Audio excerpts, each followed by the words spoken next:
بسم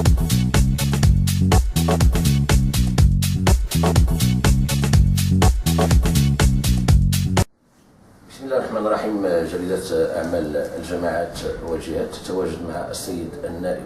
المحترم عن دائرة الصويرة السيد محمد ملال. أهلا وسهلا بك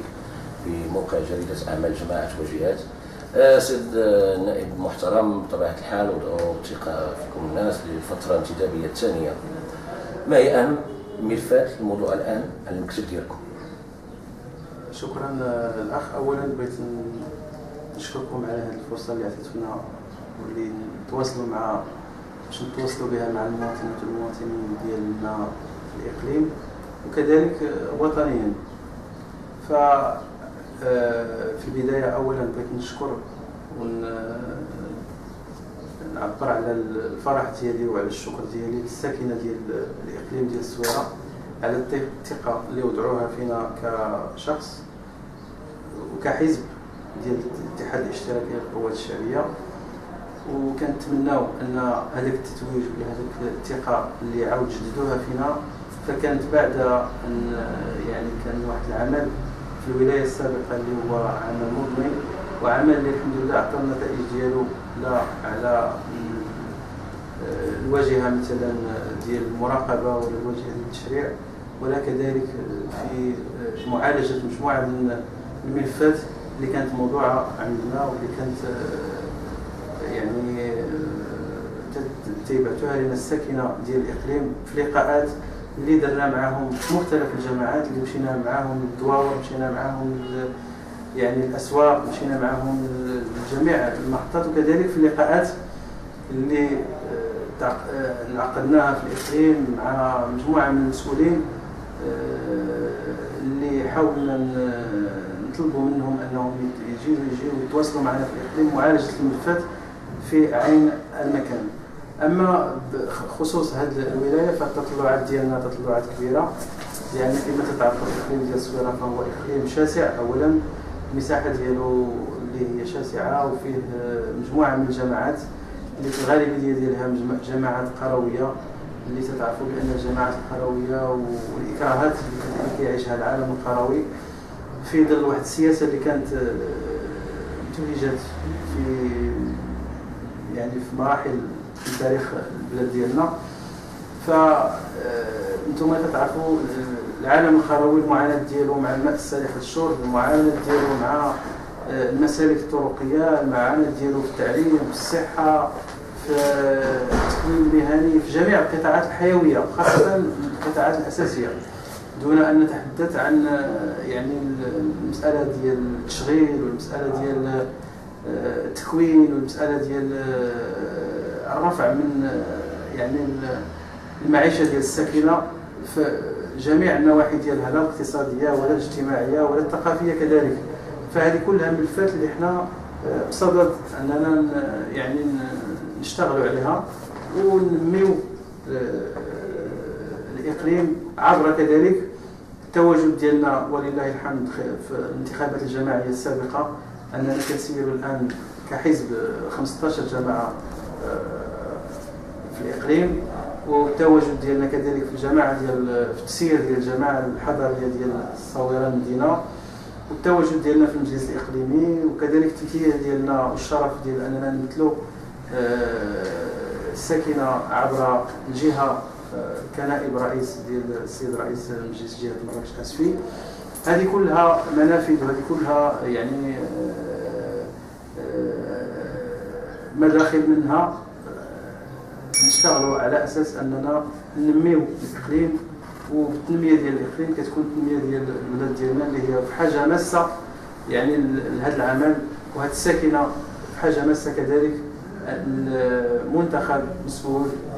كياخذ الملفات على عاتقه ويحاول انها يتعامل معها تعامل اللي يكون حرفي اولا، ويكون بطرق علميه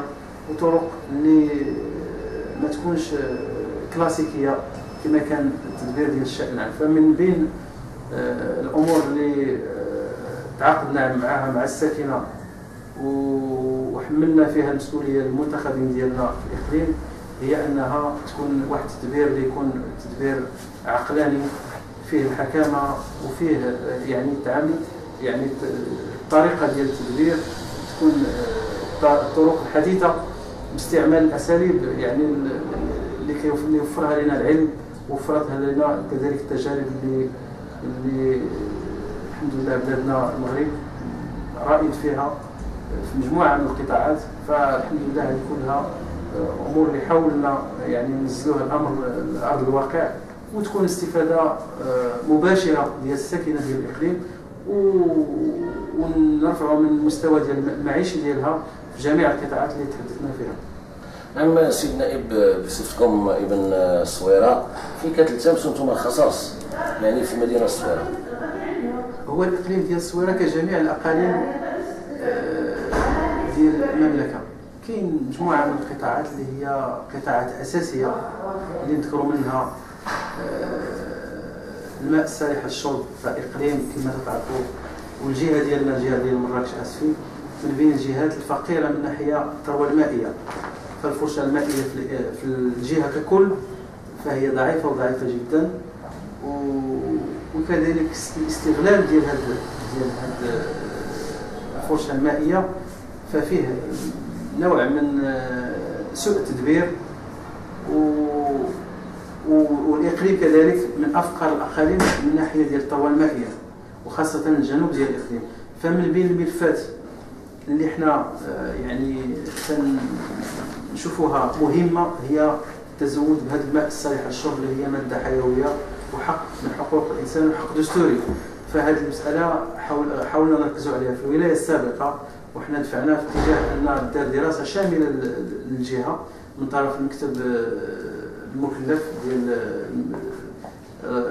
الوينو اللي دار الدراسه وهي الان في مراحل متقدمه، وتنتمنوا على الله ان هذه الولايه تكون اننا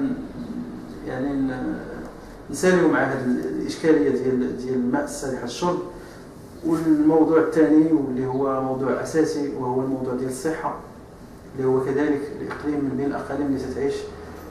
واحد الخصائص مهوله لا في المعدات الطبيه ولا في الاطر الطبيه ولا كذلك في قرب ديال هذه المراكز من الساكنه. فهذه كلها امور اللي احنا دايرينها واخدينها على عاتقنا. وكذلك المساله اللي ذكرت عليها في الاول هي ديال التكوين المهني. فالتكوين المهني فتتعرفوا بان الشباب والشابات ديال الاقليم يعني وخاصه المنقطعين والمنقطعات عن الدراسه ف يعني السبيل الوحيد لهم يعني استكمال المسار ديالهم التكويني والدراسي والثاني يمكن انجاح المسيره ديالهم العمليه. فضروري من التكوين في المجالات المختلفه اللي التكوين المهني كيضمنها، وهذا ملف من الملفات اللي احنا ساهرين عليه. وكذلك سهرنا على واحد المساله اخرى هي ان احداث واحد النواه ديال الجامعه ديال القضائيات في الاقليم، والحمد لله راه احنا بصدد توقيع اتفاقيه في هذا الباب هذا من طرف السيد رئيس مجلس جهه مراكش اسفي مع مؤسسه اجنبيه لاحداث هذه المؤسسه ان شاء الله. وكذلك حاولنا العرض الصحي في الاقليم انه يكون واسع شويه ويكون يتجاوب كذلك مع المساحه ديال الاقليم اللي هي مساحه شاسعه. فهذه ملف من الملفات كذلك اللي حاولنا نخدموا عليها. وكذلك في المدينه ديال الصويره فهي كذلك تتعيش مجموعه من المشاكل. المشكل الاول هو البنيه الثقافيه، والكتعرفوا الاقليم المدينه فهي مدينه سياحيه ومدينه ثقافيه. فهذه من بين الامور اللي بغينا نركزوا عليها كذلك هي تقويه هذه المراكز ديال الاستقبال ديال الفاعلين الثقافيين في المدينه، واحداث مركز ولا سونتر ديال الثقافه داخل الاقليم. ولما لا كذلك بناء مسرح اقليمي ولا نسميوه ديال المدينه. وكذلك المساله ديال التشغيل اللي هي مساله اساسيه في المدينه. فتعرفوا بان يمكن من بين المعيقات اللي كاينه في المدينه هي ضعف هذا يعني عدم تواجد لا منطقه صناعيه ولا. اقترحنا في الجهه احداث واحد زون داكتيفيتي بالمحاذاة المدينة وخارج المدينة، ولكن تكون تعطي فرصة للمستثمرين شروط تحفيزية أنهم يستثمروا في المدينة، وبالتالي إحداث مناصب شغل للشباب الشبان والشابات ديال المدينة. وكذلك حاولنا أن من بين الملفات كذلك اللي بغينا نشتغلوا عليها هي عندنا واحد الإشكال ديال دور الآيلة السقوط حي الملاح مثلا، من بين يعني النقاط السوداء اللي داخل المدينة، وهذا ملف كذلك ملف اجتماعي اللي يمكننا نتعاملوا معاه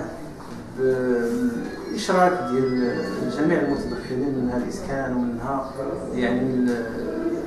المجلس الجماعي والمجلس الإقليمي وكذلك مجلس الجهة، اللي يعني إصلاح هذه المسألة هذه وتعويض هذه الساكنة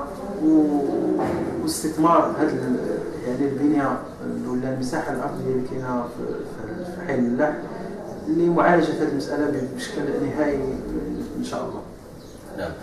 سيد النائب، كيفاش كتشوفوا يعني رغم بأن هناك خصائص متباين في مجموعة من القطاعات،